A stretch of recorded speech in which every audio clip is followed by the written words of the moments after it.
Hello, everybody, and welcome to another Loving the Game episode. And today I've got our first lady to join us on the show.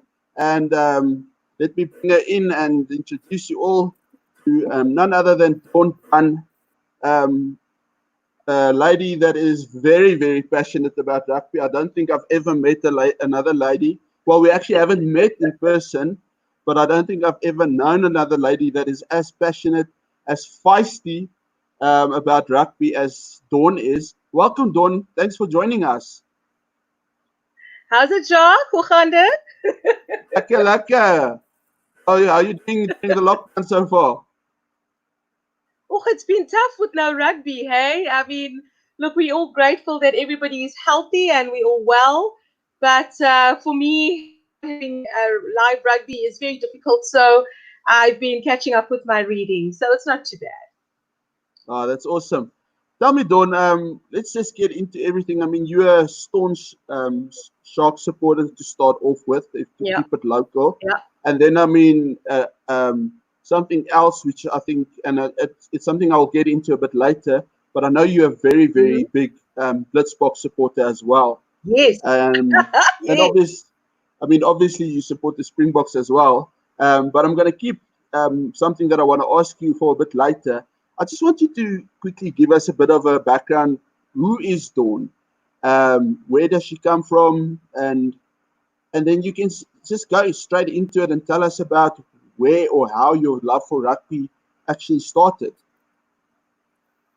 Wow, that's quite a thing, hey. And I think, Jacques, for me, my story is very unique in that, obviously, having grown up, I grew up during apartheid a long time ago in a galaxy far away. And Yeah. we weren't really exposed to rugby at all. Our boys played soccer and they played cricket, and that pretty much was it. So, hello, Henry. So, for me, rugby was something I've discovered a bit later on in life. And it's been such a gift for me. It's been such a joy. It's giving me so much joy. I think it keeps me out of mischief. So the love affair started because obviously with rugby, um, I knew it was there. I knew we played a World Cup in '95. It was here in South Africa. I watched a few games, but I wasn't in love. The love affair happened when I went to my first live game. And it was a Blue Bull Sharks. It was at the tank. And I had a sort of an idea of what was going on in the field. Rocked up at the stadium, and at the time, it was wonderful because rugby is so well supported. The stadium was utterly packed, absolutely packed, with Shark supporters as well as Blue Bull supporters. You know how amazing that atmosphere was that day. I still remember it, and I plonked down in the stands, and it was a beautiful hot day in Durban. And I tell you, Jacques, I fell in love. I fell in love. It was like somebody gave me a clap in the face. Like, oh my word, this is amazing. I love it. I love it. Love rugby. There's nothing like it. And unless you've physically been to a live game, it's Hmm. electric. The energy is incredible. And over and above what's happening on the field, which is so exciting, you have the Oaks on this side of you and the Oaks on this side of you. And this one's flicking that one. And they're having a good go at the players. And yeah, he's stuck and this and that and whatever. It's amazing. I just love it. For me, rugby has become this beautiful, sexy love affair that brings me so much joy. And it's been such a privilege to be involved. It's been such a privilege. Oh, well, sometimes. But rugby for me is incredible. So, no background with rugby, no brothers that played it or anything like that. Fell in love at my first live game, and boy, oh boy, it has been so incredible, this journey. It's been so amazing. So I've touched on the fact that you obviously a staunch Sharks supporter. Um, was Yep. that since day one? Where did you decide, okay, so the Sharks is my team? Because your first live game was Sharks Bulls. I don't know what happened that day that you Yes. ended up supporting the Sharks. Was it just because you live in Durban, I know. or did the Bulls play badly that day? I don't say I'm staunchly a Shark supporter. I love the Sharks very much. They are Hmm. my family. Those boys, I just absolutely adore them. But I think I'm a South African supporter because, if the Blue Bulls are playing somebody else, Yeah, I'll support the Blue Bulls, especially if they're playing a Kiwi team or Australian team. If Stormers are playing the Brummies, for example, I'll support the Stormers. yes. So I think what we need to keep in perspective is, yes, we have our teams that we support, but I'm a South African rugby supporter. So from a Super Rugby perspective, I will support whoever is opposing a South African team. That's really, really nice. Um, at some stage, you got involved with radio, um, Yes. and obviously, in the light of rugby, well, in terms of rugby, you were giving reports for East Coast Radio. I'm not sure if you worked on any other radio stations, but how Yes, did that come I about? do work for Belito. Jacques, I do work for Belito as well as Oh, Durban okay. Youth Radio. Mm. Oh, okay. So how did the radio thing come about? I think the Sharks got tired of me writing letters. Oh, I used to so write they weekly actually they letters. actually they actually wanted to give you a voice, and rather, instead of writing letters, make it vocal. Yeah, I used to write weekly, long, long, long letters to the Sharks about Wow. what I thought was a problem, what they needed to work on. I also wrote quite a few letters to Springbok management and Springbok coaches. They got long love letters from me Did you about ever get sort of what needed to be done. did you ever get responses? I did actually. It's so funny. I wrote. Do you remember John Smith's 100 test? Do you remember that? Yeah. Yes, When I he was actually there. celebrated 100, yeah, he captained. It was in Soweto. Remember? Yes, It was yes, against the All Blacks.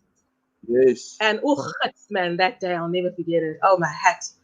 And he was so heartbroken at that loss. He was so devastating, and he cried like a baby. I'll never forget it. It had such a Yeah. massive impact on me, and I whipped out my laptop straight away and I typed up an email. And it's so funny because the next day, Peter de Villiers, word for word, quoted quite a bit of what I wrote in that email. So my emails definitely got to the right person. They definitely were reading. Oh, wow. But to just go back to how my rugby journey began, all very random. I don't have a radio background at all. Mm. As I said, lots of letters, lots of passion, lots of excitement, and just letters as to what I saw needed to happen, what needed to happen with the game. When I look at rugby, I see patterns, and when you watch a team for a while, certain players will tend to do the same thing. Certain players, you notice some weaknesses. So I would pick up these things and I would write emails. And then East Coast Radio, the breakfast team, Darren Moore, was looking for a female host, a female voice for rugby. And it was a long time. It was about 8 years ago. And so they phoned the Sharks. And the Sharks says, well, this one, here's our number. Please, can you take it off our hands? And then, can you please? And then they found the Springboks. It was the same thing. My name and number came up. They found a few other rugby stakeholders, Vodacom, etc., etc. And then they called me. And so they called me and they said I remember it was 2012 during the July holidays. And they said, well, are you interested on coming on air? So I said, well, I couldn't understand what they were calling me about. And they said, no, it's all about rugby. I said, yes, absolutely. When do I start? And the rest, as they say, is history. Oh, that's awesome, man. Jeez, it just shows you what passion can do. It sometimes opens doors, sometimes it closes doors as well. I can vouch Does for I? that. But oh well, you know what? It's unfortunately, yeah. I mean, I think some people just don't understand passion, that well, and then they don't like the bad vibe and stuff like that. But you know what? At the end of the day, it's a game. It's a game we love, and I mean, what would rugby be without the fans at the end of the day? And someone's got to make some fire under them. And you sent me quite a few Yeah. voice clips and stuff from shows that you've done back in the day. I must say, I thoroughly enjoyed the clip you sent me through about when the Sharks lost to the Southern Kings, and I actually remember that game. And geez, I wish I could actually play that audio clip on yeah, just to show people how feisty or how passionate. And that's the thing.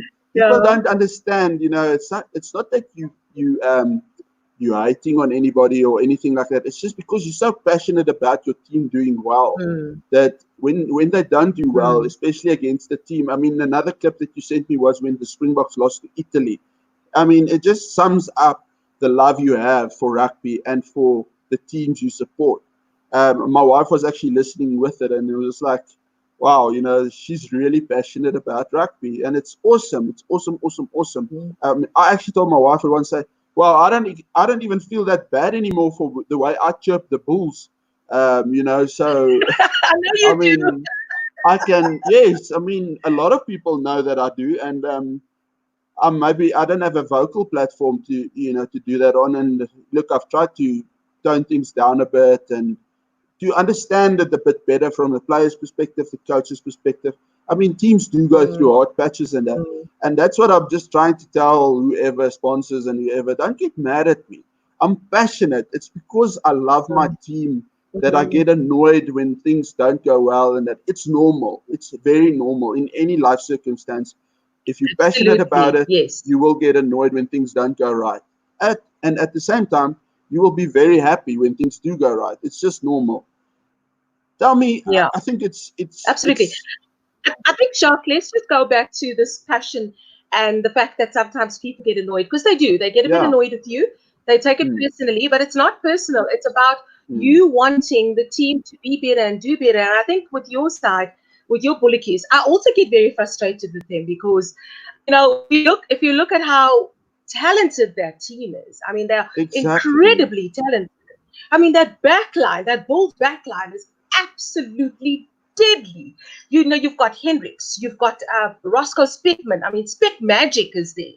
I mean, if, if, Yes, if you if you think about where you should be, you've got Galant there.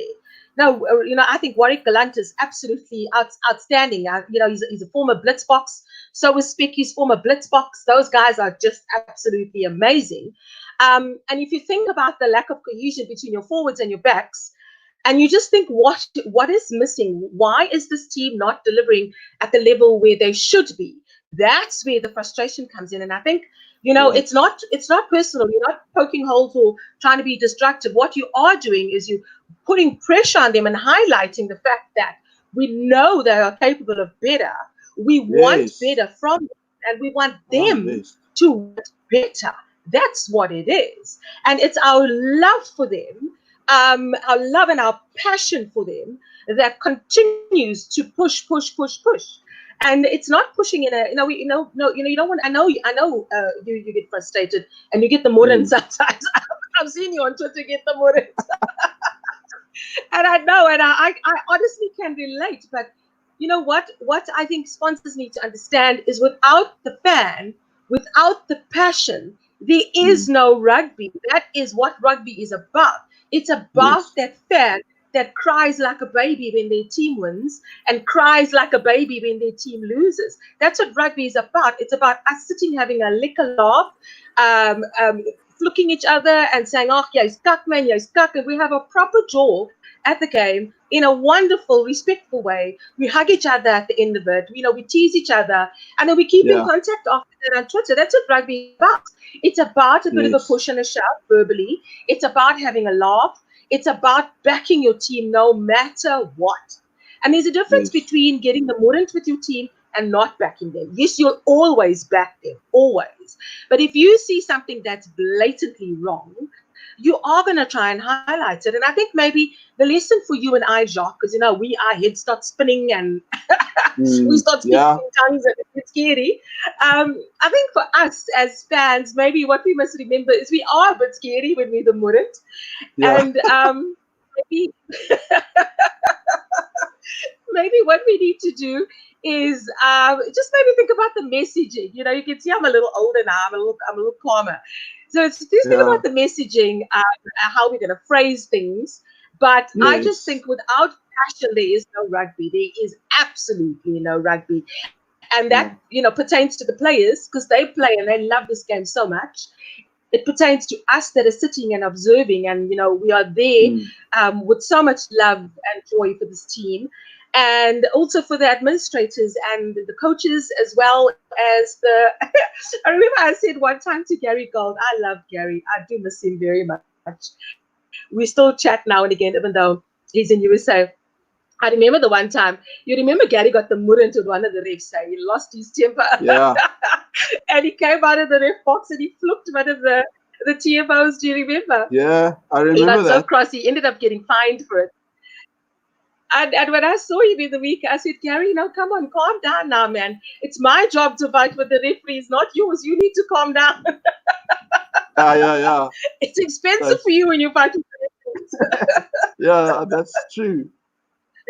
Dawn, obviously, you've spent a lot of time at Kings Park, and I would assume that Kings Park is your favorite ground in the world. I don't know if you've attended other games around the country or even around Yes, the I have world. around the country.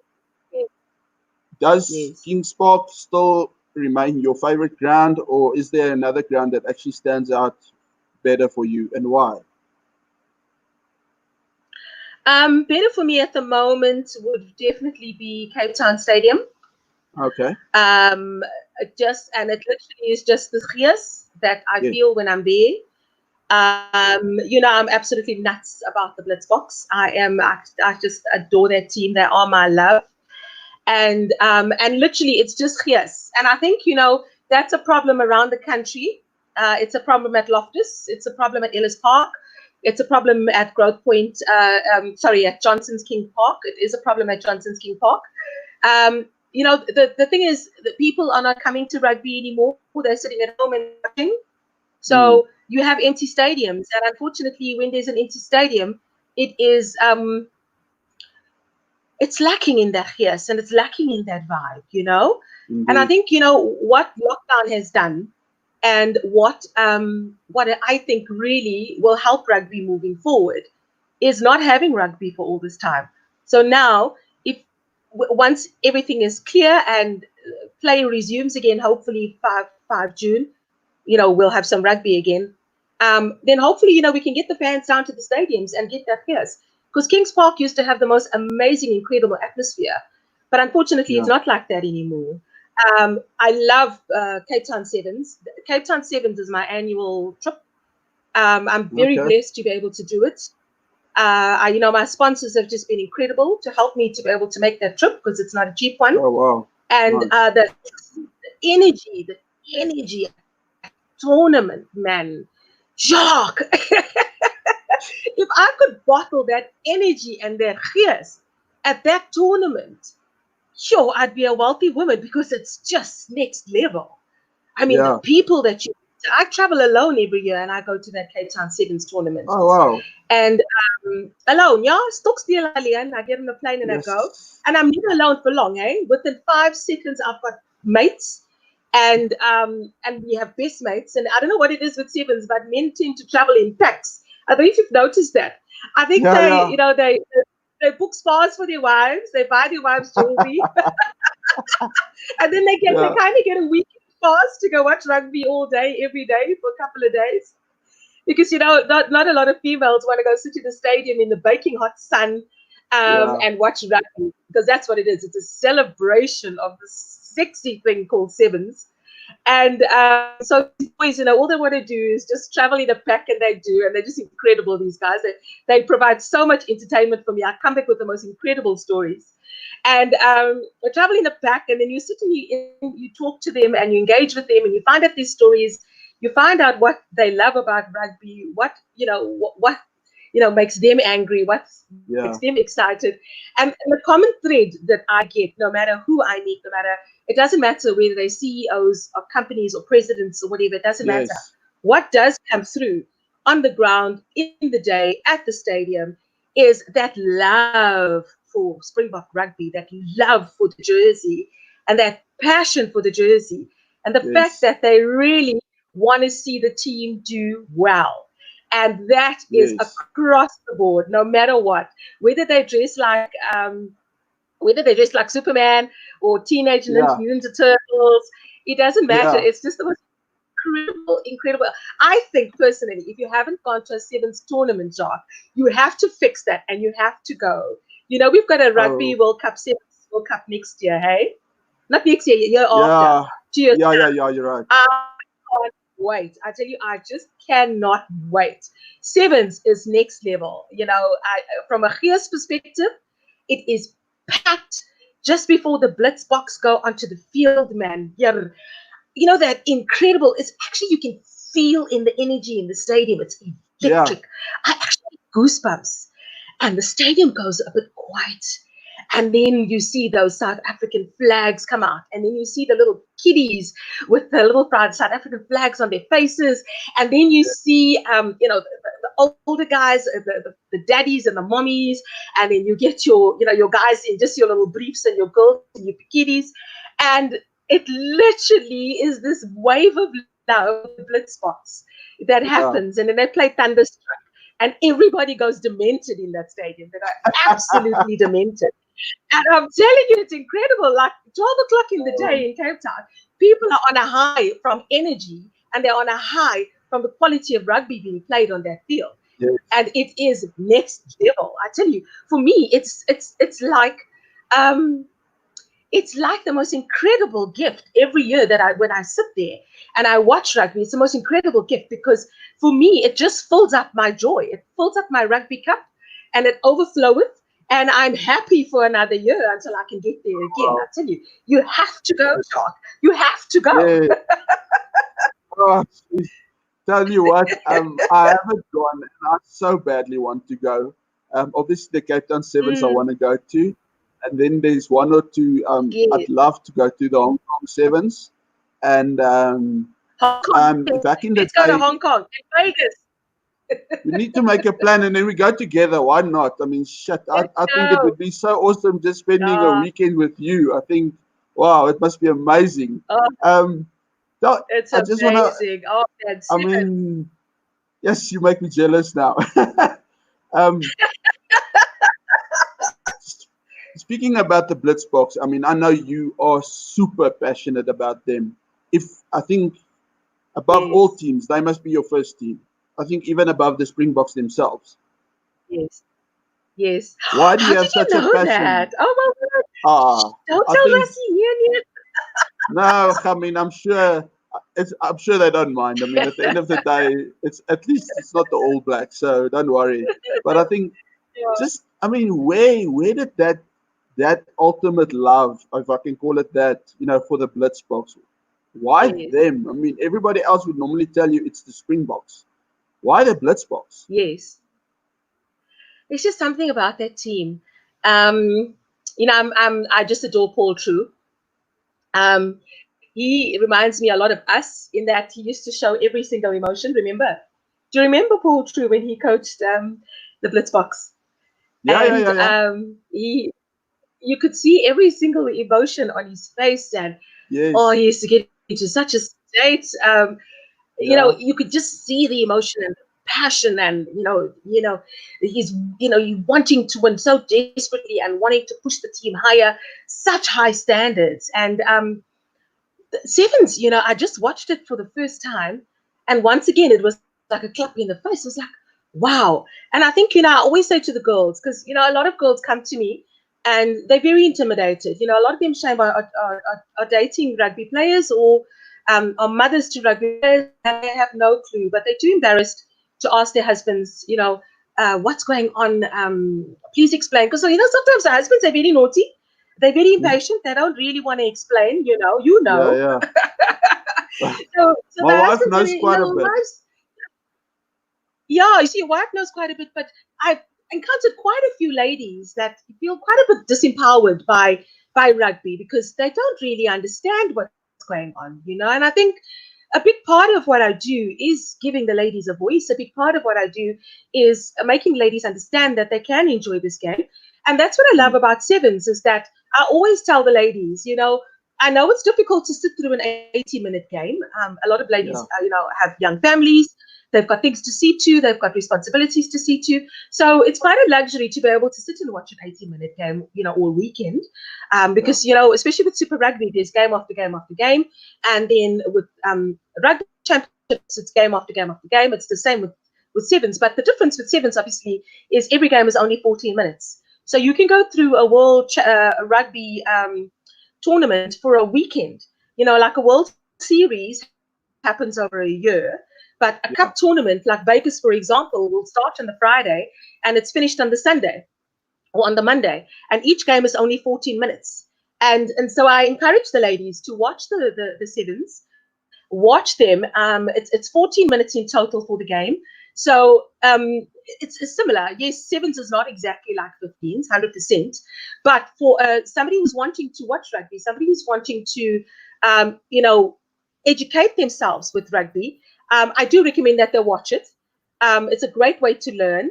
And for me, what I love about our sevens team or our Blitzboks, I mean, I just think they are rugby rock stars. Our Yeah. Blitzboks, for me, they make my eyes twinkle. They make my heart sing. They the team I'll be up 2 o'clock in the morning for, as you know. Yes. And it doesn't matter whether they win or lose. This is the thing, Jacques. It doesn't matter to me whether they win or lose. They are my rock stars. I just adore them. And the reason I just think they're so incredible is because of the style of rugby that they play. It's Mm. the passion that they display for their jersey. It's the Yeah. band of brotherhood that you see between them. You can see that they are a family. You can see that Yes. they play for each other. You can see that they have so much pride in that jersey. And even when Paul was coach, you could see that ownership of the fact that I'm a Blitzbok. I'm proud of it and I'm going to make my country proud. And if it was a poor performance, they would own it and they'd say, you know what, it's been a poor performance, but next week we're going to be better, we're going to do better. And they get that glint in their eye. Those guys, Mm. I tell you, they are my heart. I just adore them. My Springboks, it's been a turbulent couple of years with them, but Rassie, Rassie, that biscuit. Yes, what a guy. Um, Listen, I must say, yeah, my son actually, when the Blitzboks plays, he leaves the room. You can't understand why I get so passionate when the Blitzboks play. Because look, I Yeah. lose. I don't think I go like that crazy during a Bulls game even. And I'm really, really a Mm. staunch Bulls supporter. But when the Blitzboks play, like you Wow. say, I mean, it's only 14 minutes. I don't know if it's because it's shorter. Then you like, it's like a Yes. T20. You can give a bit more in a shorter time. I don't know if it's that, but yes, I tell you what, they like. I think like you've summed it up, and for me also, it's a matter of yes, they either bring out the worst in me or the best in me, but it's all about that passion, and it's like when they Yes. lose, it's like really it hurts. It really hurts. I think it hurts more than sometimes As I've been getting. I get so used to the Bulls losing these days, it doesn't hurt anymore. But anyway, but the yeah, Blitzboks, man. you just don't want. That's gonna You, change, Jacques. no, no, That wait, will next change. year. Next year it will be the Bulls year. I'm saying this, and I'm not afraid to say it. Yeah. But You want to talk about Jake a little bit? Because I know Jake very well. we'll You want definitely to chat touch about on him. Jake a little bit? No, tell us about what you know. Hopefully he doesn't get hold of me if you say something dodgy. But yeah, tell us about what you know. I mean, Blake's an interesting You know what guy. I I mean, love about, yeah. I think, firstly, I do think that they made the right decision. Jake is the guy. He will sort it out. I think, it's very difficult for the administrators and the management team over at Blue Bulls because they're a very proud union. They have history yeah, behind them that is just incredible. There's no other team that has been able to touch them as far as trophies are concerned with the Vodacom Super Rugby perspective. So with all of that, there's this heritage and this history, and it makes it very difficult for the caretakers now to drive that ship in a way that makes the yeah, fans not want to like them, burn their houses and all that nonsense. Because yeah. fans are very frustrated, fans are very annoyed, fans are very what's the word, disenchanted by their team. But I think Mm. what needs to be remembered is every team goes through this. Every team Yes. around the world, not even only in South Africa, around the world, will go through a phase where they're so cuck, it's embarrassing. You don't even want to say Yeah. you are that team. But this is what being a true supporter is about, guys. When your team is cuck, you have to still support your team and you have to still be behind them 100%. But just to get to Jake, I do think that they have made the right decision. He is the Yes, right guy. I think I think so. he's going to put a few noses out of joint because he doesn't take any Mm. caca. He Yeah, is a by the book. Remember, he's got a teaching background. yes. So he was a teacher for a very long time. I love the way his mind works. A very, very smart rugby brain. He's a planner. He's meticulous in his planning. He's meticulous in his strategy. He doesn't leave anything to chance. He hates losing. So what the first thing he's going to do is he's going to identify weaknesses and strengths, and then he's going to work on that. He's going to work on fitness. He's a big, big stickler for fitness. He's a big stickler for scheduling and time and team spirit. If players are going to be late, they're going to be the cuck. It's not going to end well for them. If players are overweight, he's going to address that as well and make sure they're getting to line. He's I understand a lot of the way his mind works simply because Yeah. he is he's a very by the book coach, very by the book coach, but he's got an end game. He knows what works. He knows Yes. what to do to get there. He knows what to do to get the trophy in the cabinet. He's proven it time and time again. And what I think will be his biggest challenge really will be the players and whether or not they buy in. Because if he doesn't have the change room, if he doesn't have the effect, and if you have one or two players that are working behind the scenes to try and destabilize the bus. So, ego is a terrible thing with males. I love males very much. I love rugby very much. But let me tell you, the egos from a rugby perspective is something else. And it can be to the detriment of sometimes. So I think if the boys just take the egos, put it in their pocket, and if they follow Jake, because let me tell you, he knows what he's doing.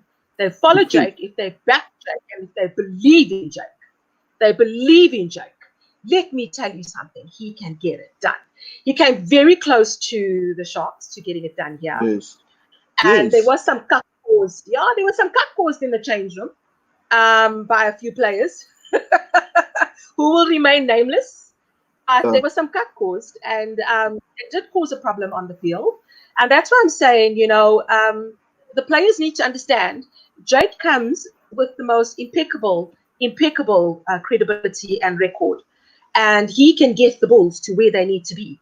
The Vodacom Blue Bulls can be amazing again. They can be great again. And let me tell you something, Jacques. South African rugby needs all of our teams to be strong. Oh, yes. Obviously, not everybody can win trophies. Not everybody can win, but we need them. So that's why we need a strong Blue Bulls team. We need them. We need the Stormers to be strong. We need the Cheetahs as well as the Kings to be strong. We need the Sharks to be strong. We need the Lions to be strong. And when I say strong, I mean improving every week playing an advanced type of rugby where you're elevating your game every week, and it doesn't look like, even if you've lost a game, you've given it everything. You've given it everything, and you were just beaten by a better team on the day. That's what I'm looking for out of South Africa this year. That's exactly what I'm looking for. So even in a loss, you hold your head up and you say, yes, look, what a game. These guys were incredible. They played their hearts out. Just congratulations to the opposition. They were just better on the day. But we haven't seen that in the last couple of years, unfortunately. It's been a bit of a chamors. It's been lots of kakalot.com with our rugby teams. They've been great, and then they've been average, and then they've been hideous.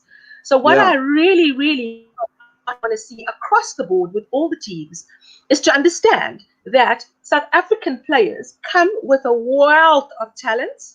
They come with a wealth of, I call it crazy. South African players are a bit crazy, because of course. a good day for them is to run into a wall of defenders head first. Yeah. It takes a special person. It's a special person that does that. I mean, I just love it. It's kind of crazy. So the physicality is there. The talent is there. It's literally just a matter of finding the right formula to unlock all of that in the field. But I think across the board, they need to understand that they are more than, they can be greater than, and they need to work towards it. And Jake is the guy. Let me tell you, Jake is that guy. And I really hope very much. And the reason I'm highlighting the players is because I saw a couple of news reports about a month, I think it's about a month and a half ago, when he was appointed, to say, the players were a bit upset. Yeah. They hadn't been consulted. Guys, I need to get over it. Blue Bulls rugby Yes. is in danger. It's in big trouble. These measures are necessary to pick the union up, to pick the boys up, and to get them to where they need to be. And they just need to get on the bus. They need to just get on the bus, and they need to buy in, because he knows what he's doing. And you guys are very lucky to have him. I think also what's important, and I'm glad you mentioned that article where what that was mentioned about players not being happy. Yeah. I remember the article that I read, and I'm assuming it might be the same one that you read, or hopefully it was mentioned in that article as well, that a certain player, which wasn't going to be mentioned, to me That's what I'm talking about. to me, there's a few things there that's a bit concerning. Firstly, I mean, a journalist shouldn't be writing a story like that, saying things like that, first of all, because you're putting someone's career in jeopardy. Because obviously, we all know Jake. He's going to try and find out who it is. And that person, more than likely, he probably does know who it is. And that person is probably going to not come off best, And at the end of the day, I think a lot of teams in South Africa need to understand, and I think this is where things might have gone wrong for the Bulls as well, is that there can't be a buddy system between the coach and the players. Unfortunately, the coach has to be the coach, and the players are the players. And that's where players need to understand as well that who is in charge. They are not in charge. They've got a coach for a reason. If they were in charge, then they wouldn't have had a coach. Then the coach would have been playing with them. And hopefully, like you said, hopefully they do embrace, Jake. I think the Bulls predominantly very Afrikaans. They kind of, it's a thing, in an Afrikaans culture. Jake's English. No, I know he's English, but the thing that's nice about it is because of Jake's, the way that Jake is, it's very suitable for the Afrikaans culture where, they can accept, or not accept, but they into discipline and stuff like that. And I think Jake is very into discipline as well. He doesn't take nonsense, very like you mentioned. So hopefully, the majority of the group does embrace this. I mean, if I was a player at the Bulls, I would be stoked to know that Jake White is coming. No disrespect to Puerto, but in all fairness, Puerto, in my opinion, I've said this a few times, I don't think is a head coach in the Super Rugby. Not for Super Rugby, no. Yes, I mean, 2007, he was one of the assistant coaches that won Super Rugby. So by all means, I'm not saying he's not a coach in the sense of not at all.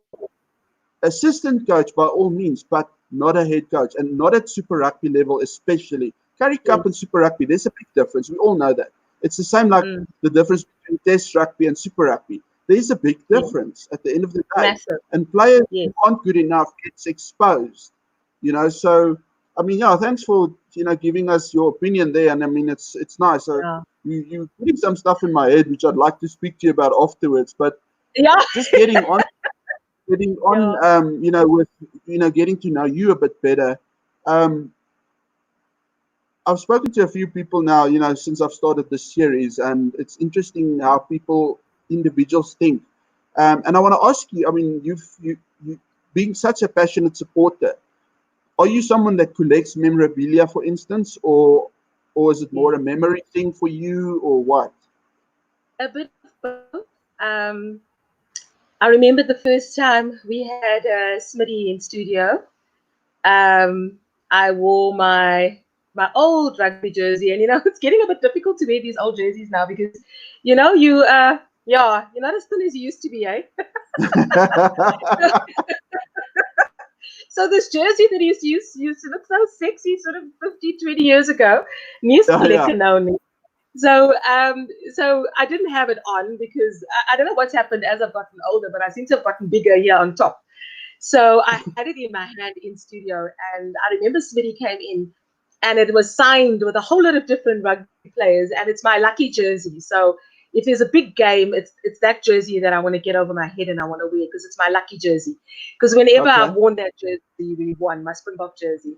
And I have got some wonderful memorabilia. I have a beautiful shirt that Essex presented, Springbok jersey that Essex presented to me in 2014 at the Springbok jersey launch. It's got my name engraved on at the bottom beautifully with the date and the fact that we were leading up to a World Cup. That is very treasured. I don't often wear that jersey, but it's just beautiful. And then I've got a little thing. I don't know about you, but I'm so suspicious and so what's the word? With rugby fans, you've got to do a certain thing on match day for Starjay. So if you have your coffee, you've got to have it at a certain time. You've got to wear a certain outfit because that's your good luck outfit. Yeah, for Starjay. And with me, I've got this little quirky thing where if the Blitzboks have won, or the Springboks have won, or the Sharks have won, I go to bed in my jersey. I don't. So I sleep in my jersey. And then the other thing I do, the family are so excited. The family gets so excited when anybody wins because they know it's Sunday roast. They know there's going to be a big something. There'll be a big chocolate cake or something. And whatever they want to eat, Mom's going to make. It's a full gedunte at my house when the Springboks lose. I get so moody. Poor things, they get out the takeaway menus. I don't know nothing's going to happen. I was just about to say, it's probably you got to feed yourself if your team loses. I'm telling you. That's so awesome. Yes, I like to keep the match programs, and I like to keep. Obviously, I've got quite a few signed balls. I've got quite a few signed jerseys, but more especially, I really like to keep the match programs, and I've got my little file where I have everything in it with I even keep my accreditation in there as well, in my little rugby happy file. Oh wow, that's awesome! Jeez, man, that's so nice to get to know people and find out the things that get them excited and keep those memories, for years gone by and all that stuff. I want to ask you, and you can give us your good and your bad, most memorable moment as a rugby supporter. I mean, what is the one moment as a supporter that stands above all for you, besides, let's say, like last year's World Cup, for instance? And what is a moment that, like, whenever you think of it, it still hurts, like on the day? It would have to be, and it's recent, unfortunately. Under Alistair Coetzee, when he was Springbok coach. Yeah. We had the All Blacks in Durban. Do you remember? Oh, I was actually at that game. Jacques, I was so traumatized. That was like 57 something, right? No. 57-10. No. Was it also no? Yeah. Was no. Well, I was there. It was terrible. I remember that. The other one, which was very difficult for me, was under Hanneke Meyer. Mm-hmm. It was 2015 Rugby Championship game. Yeah. And it was against Argentina. Do you remember that game? The first time we lost. That was a terrible game. Wasn't that in Durban? Yeah, it was in Durban. It wasn't the loss. Okay. Teams lose. It was the sheer ugliness of that game. It was a terrible game. We had that hideous French referee. Yes. I remember they scored, I think it was 2 or 3 tries. If I remember correctly, it was 2 or 3 tries they scored in about 15, 20 minutes. Yeah, it was very quickly. 20 plus points at halftime, remember? Yeah. And it was a fully sold out stadium. I love sitting in the stands because that's where you get the cheers. Yeah, remember, Sandy? It was terrible. But it was just that energy that day. It was just awful because there was lots of fisticuffs on the field. There was a lot of ill will. There was a lot of spoiling tactics. There was a lot of like niggly, and you get that when a team is desperate to win. They'll, they sort of resort to all sorts of ugly bits, but it was just a terrible, terrible game. And I remember leaving the stadium that day feeling, yes, that was terrible advert for rugby. Credit to Los Pumas for winning. They really put their back to it, but the quality of the rugby I thought was played overall was not positive. It was a very negative type of rugby. It was a very, I'm going to get you, I'm going to murder you. It was awful. Yeah, I remember. I didn't enjoy it at all. I remember a lot of off the ball stuff and wasn't like just that. stuff that's My best not... rugby memory. Rugby memory. When I say best, it is not obviously only the type of quality of rugby that's been played on the field. It's also about the fans. It's about the dancing, the singing, how happy the fans are, whether their team wins or loses. It's just about that Ubuntu, the highest that you get on the field. Is a British and Irish Lions game. Oh my word, that is something else. Let me tell you guys, we've got them coming next year. Put your name down. I wanna go. I've actually registered on that website. Have to register. The tickets are not for sale yet. They've pushed it back. They'll probably only release it June, July. I'll let you know. But guys, you have to, if you can, go to a British and Irish Lions game. It's like sevens. You've never lived until you've gone to one of those games. It's unlike anything you've ever seen. Unlike anything. Oh, wow. Have you ever split in kilts? And I can definitely swear that they don't wear underwear.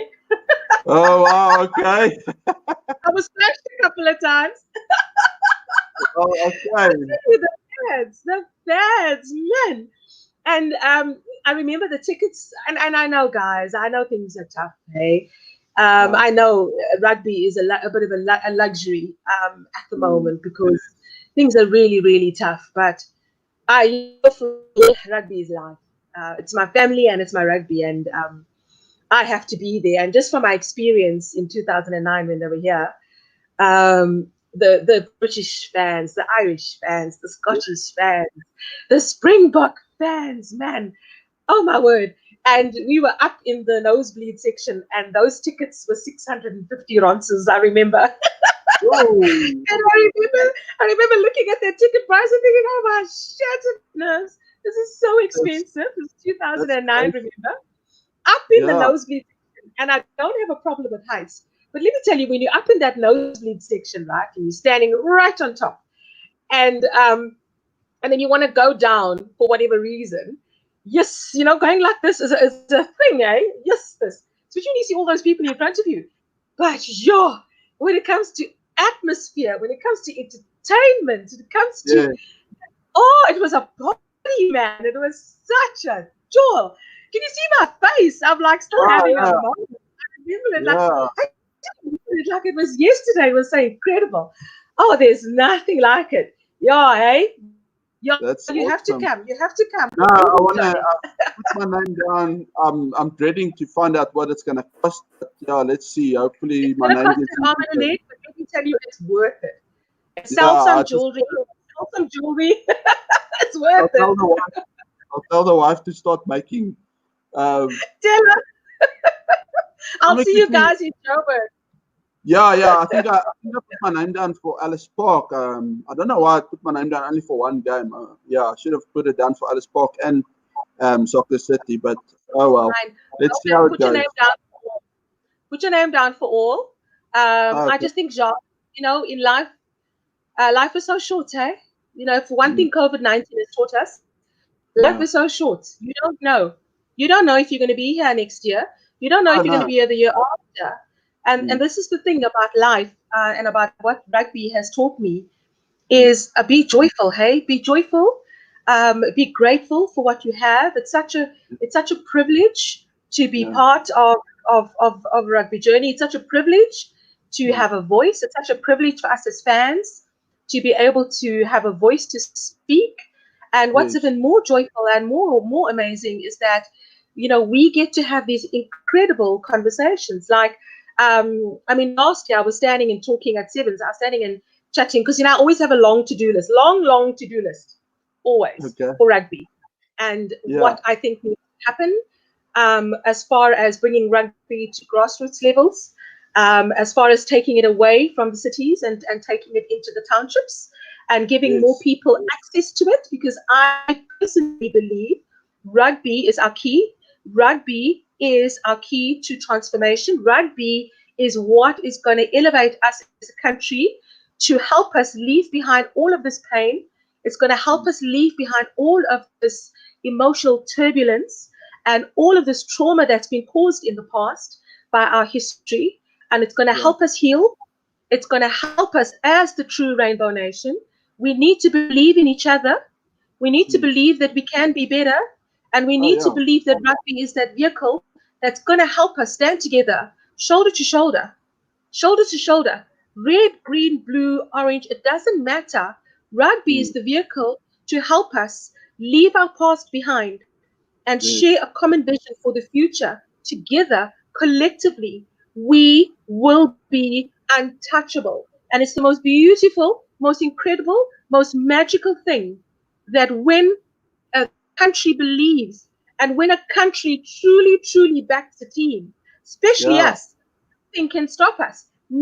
Nothing. See, I'm like, I actually want to tear over this because I feel so powerfully about it. This is how Yeah. much I love this game. This is our key. This is our Yes. magic. This is our fairy dust. And Mm. we need to make sure that we don't forget what last year felt like.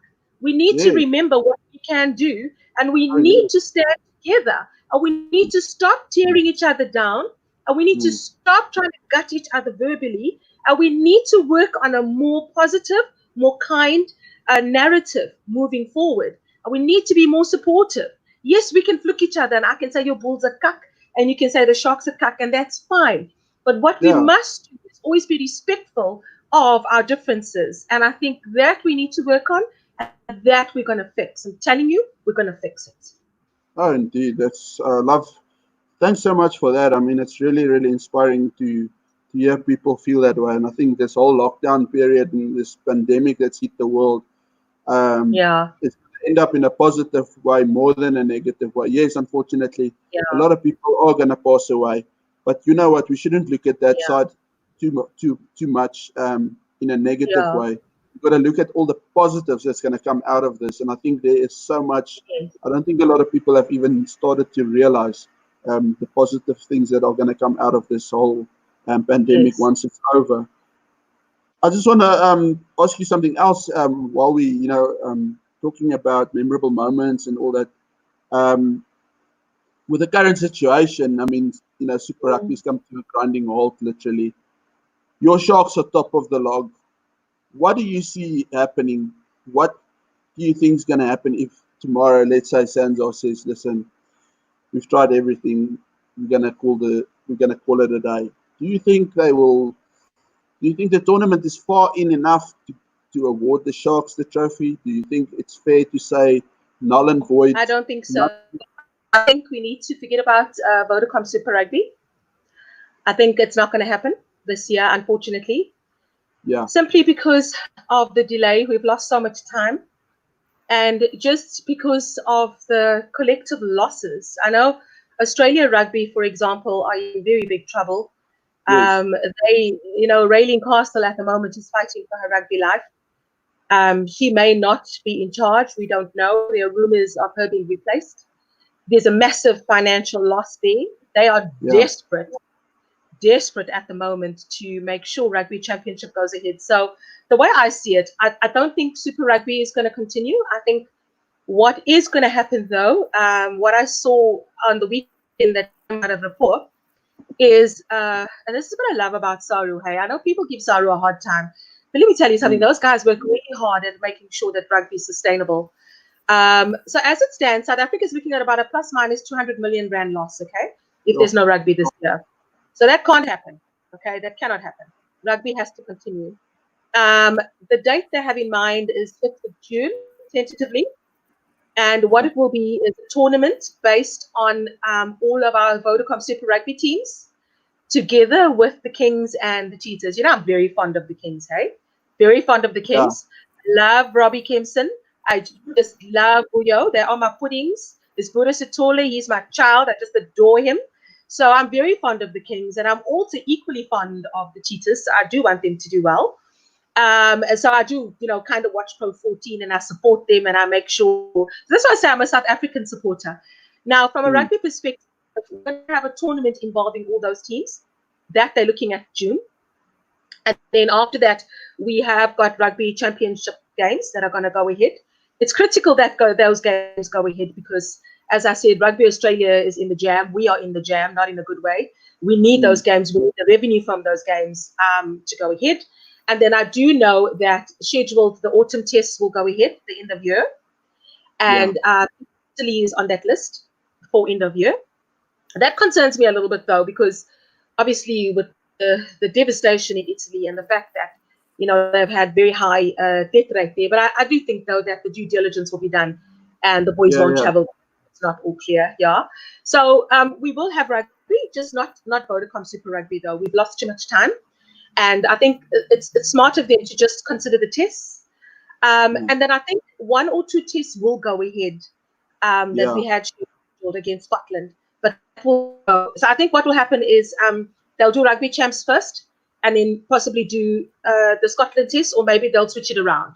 They might switch it around. But that will go ahead because those revenue streams are critical for us as a country, not only for us, but obviously New Zealand rugby, for Argentina, as well as for Australia.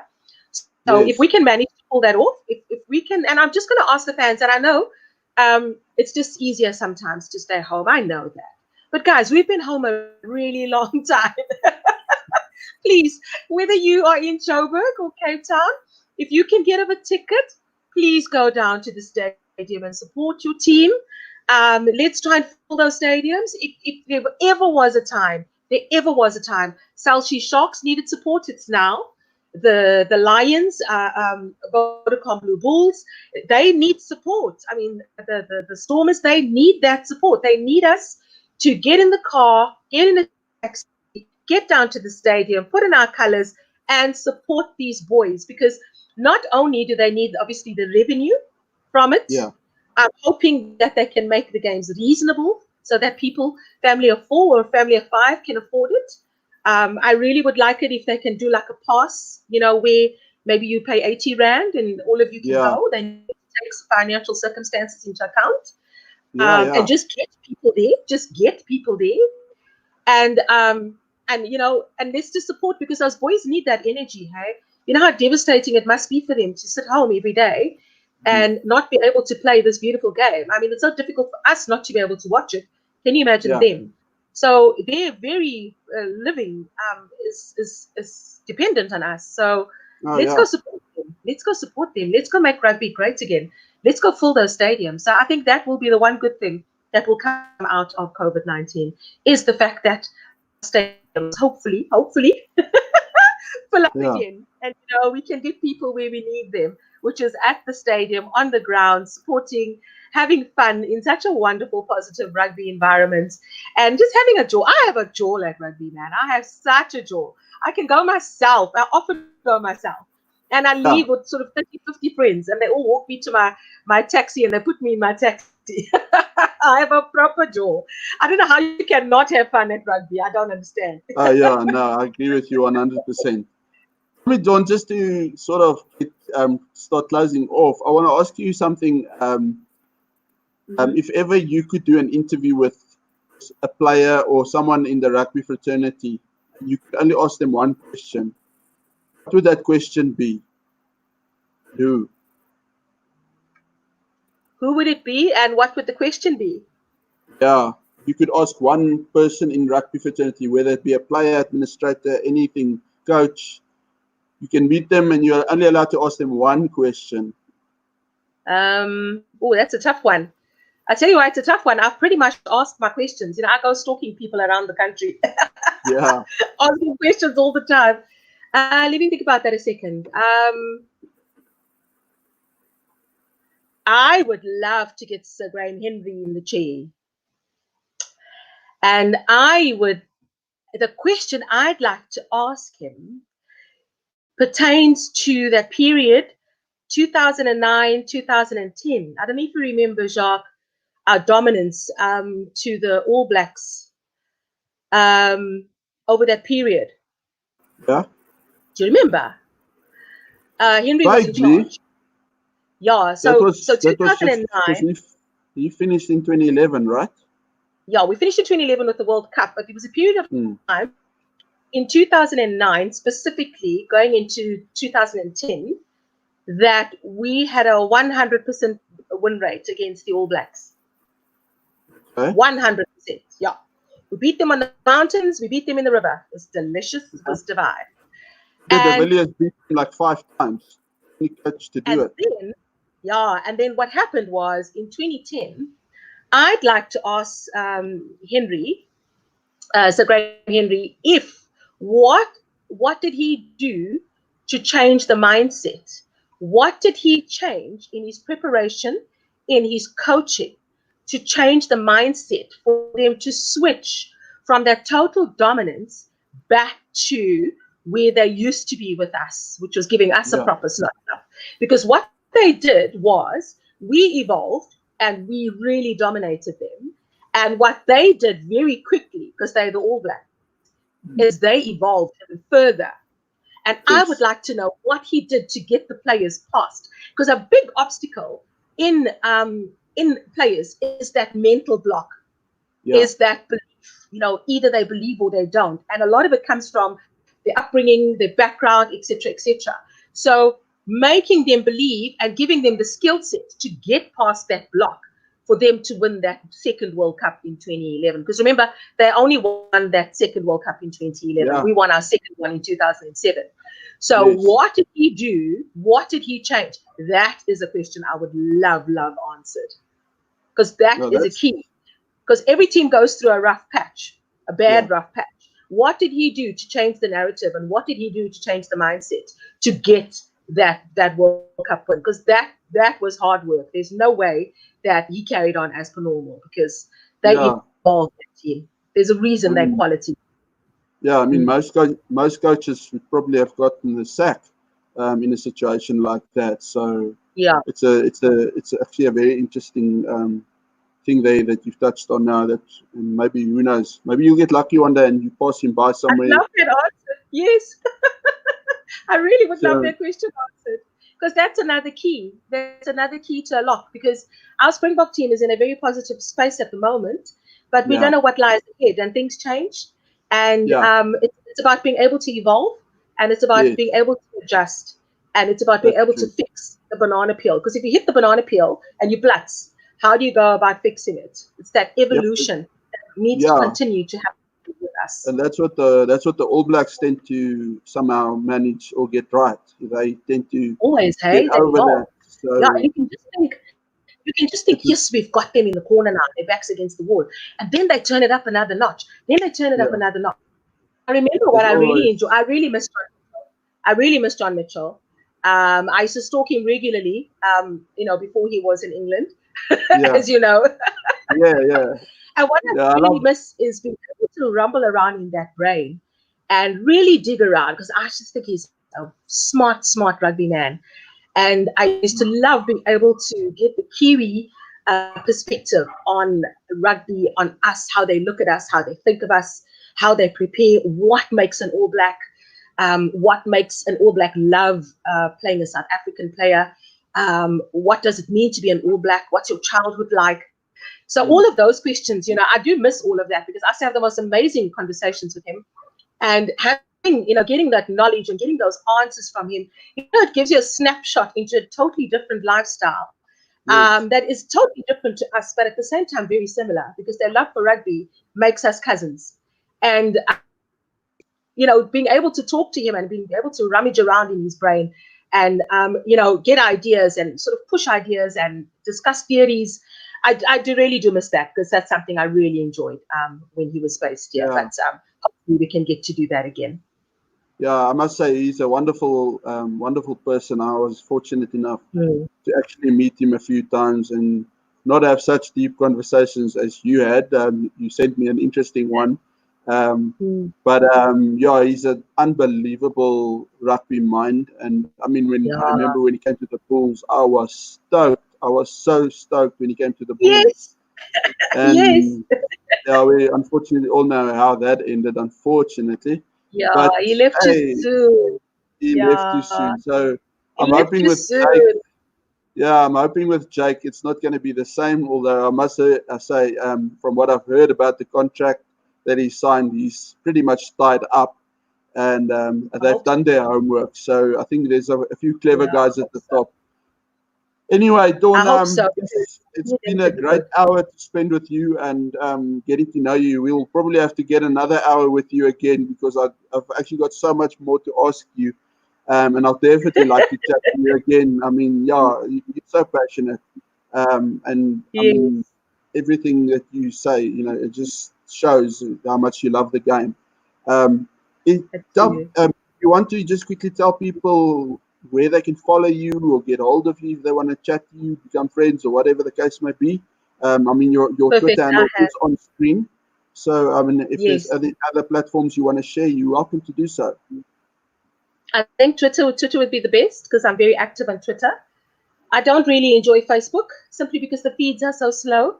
So what I really love about Twitter is, as you know, Jacques, we've had live conversations 2 o'clock in the morning with our Blitzboks in conversation with us in Los Angeles, for example, and we have people around the world talking to us. So I think if anybody wants to chat, let's talk at Dawn Dunn Rugby. That is absolutely the best forum for us. And guys, let's just be positive. We will get through this. Let us remember our love for rugby and let's get back into the stadiums and remind ourselves of why we love this game so very much. And get things sexy again, get rugby back again, get our mojo back again. I can't wait. Yeah, yeah. Let's watch a game together, Jacques. Oh I'll no, come we up and must. we can game. I don't know how during the ASICS days how we kind of didn't get to do that because Yes, we've got a very good mutual friend, we do. We Lauren do. Terrace. So Yeah. we really need to do something where even if it's the three of us or something, we need to do something to Yes, get together and watch a Bok game or even a Bull Sharks game. That would be even better. I think so. Um, I think so. Let's do it. Let's rock and roll. And it was so nice meeting you, like, even if it's like this for now, but I'm sure we'll make a plan and meet properly face to face. And thanks for your time, Dawn. I really, really appreciate it. It's been a great hour spending time with you. Please keep in touch. And yeah, as I would say, stay safe and keep washing those hands. Absolutely. And you stay safe as well, my Jacques. You're now part of my rugby family. You were before, but now even more so. Now I'll bake for you.